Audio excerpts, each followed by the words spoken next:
Greetings, viewers. Welcome to another episode of Black Metal and Brews, a program in which I, Ben, play a black metal tape and drink a beer for your viewing pleasure. This evening, we are going to go with two options that are cut from a more traditional mold, but stand the test of time well. One is a newer offering from an artist that appeared up out of nowhere, Geuze Heathen, a black metal act with little to no prior history, no information to be found on the internet. I'll admit I have the Caligari Records repress of this cassette because I was not initially privy to its existence. Pairing with that is a classic lambic.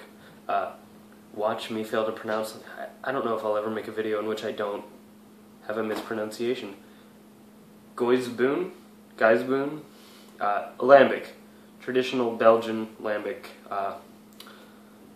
As with the last video I filmed, I've opened one of these recently and had it the cork come skyrocketing out in a very loud way. So let's hope that this goes well.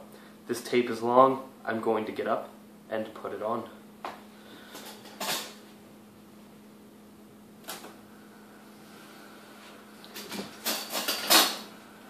You may notice I'm wearing my Nothing Is Good shirt from another favorite record label of mine, Grimoire Cassette Culture.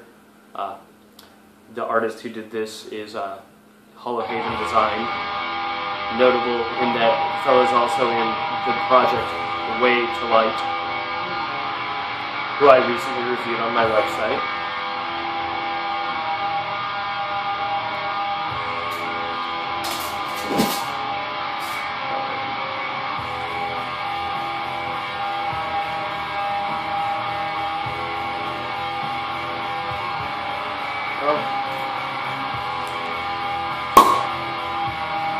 We're safe for now.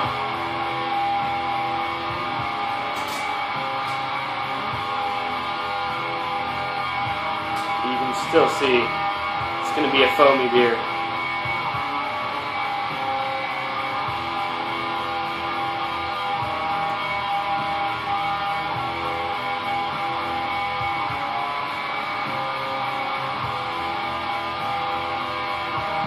Set that down for a moment. Look at that beautiful, beautiful color there. Oh. It's got a very strong nose to it. It's got... This is one of those beers that initially smells pungent, field-like, not necessarily the better part of the field. In a lot of ways there's an herbal, almost marijuana-esque smell to this, but that skunky sort of kind of musty smell. It's almost off-putting. I uncork this and I think something might be off. Maybe it's sour. Maybe it's spoiled. But we know that's not the case here. This is just kind of true to the style. You can see this beautiful orange, very thick, hazy drink. Speaking of thick and hazy, you've got just that timeless, mid-paced, slow, ferocious. The melodies are strong, but it's by no means inviting. Old and cold black metal there.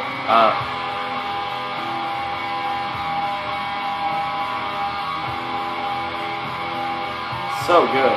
You'll notice some of my candles are burning out. These things happen.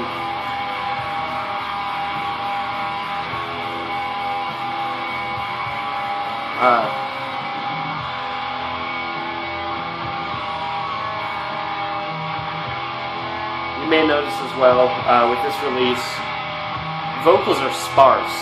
They're buried in a way that they may as well not even be there in a lot of cases. They serve almost as just this kind of percussive fringe to the music. It really doesn't detract from it. If anything, I feel like it perfectly fits in. Much of this release is of this variety, this mid-paced, trudging, kind of hypnotism through repetition sort of approach. It's really something else. I also need to take a moment to acknowledge this second track on the B-side, which we're not going to hear today. It's a Dungeon Synth track called, The Forest Turns to Stone Part 2. Very interesting kind of, I want to say it's vibraphone, xylophone sort of texture to it. I can't tell if it's the same for an actual organic instrument. Very good, beautiful dungeon synthy vibe. As a whole, this release is brilliant. It's over 53 minutes long, maybe 54 minutes long, so really something to hear. You can still purchase this tape from Caligari Records, and I urge you to do so. Back to the beer now that the head is kind of, subsiding. You can see it's stiff. I can move the liquid body beneath it, but it's still kind of hanging, which is cool.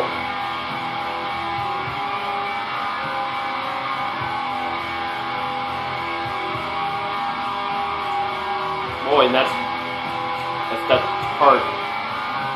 Almost somewhere between like a lemon and sour apple flavor to it. Just really strong, beautiful, potent sour beer.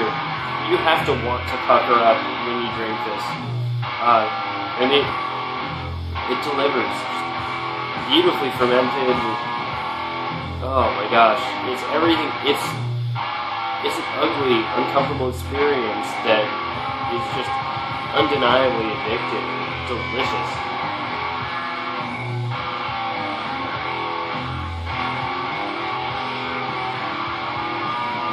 The carbonation on it is pretty strong, almost like a champagne.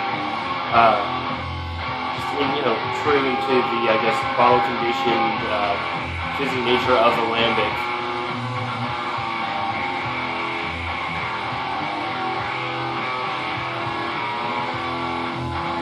It's just interesting because none of that stink of the beer is delivered on in the taste, but through the exhale it kind of complements it, and it's really a nice one to have, especially as we're coming into warmer weather here for many of us at least. I could not encourage you strongly enough, if you haven't had this beer or one like it, get yourself a bottle. They're not expensive. I want to say this was $6 or $7 maybe.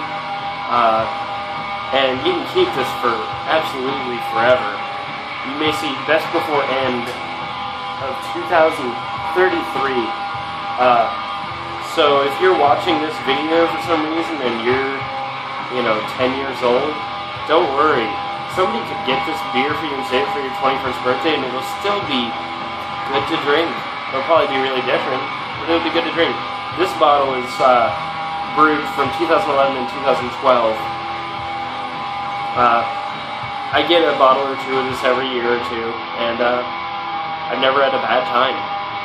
I think that you will also have a good time with it. Again, Heathen, recommend it. The artist released 100 copies of this tape, pro-pressed, sold out like that. Heathen already has a second release out as of April 1st, which, if this one's any indication, the second one will sell out quickly too. If you enjoy what you're hearing here, or you enjoy what I'm posting below on my actual blackmetalandbrews.com post, I've got the stream of the album below this video.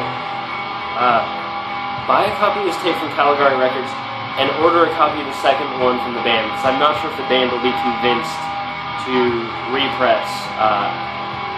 This is absolutely beautiful cult black metal, and you do well to have in your life. I hope you enjoy it as I do. I hope that you've got a good drink in your near future, and I'll be seeing you really soon. Thanks for watching as always. Cheers.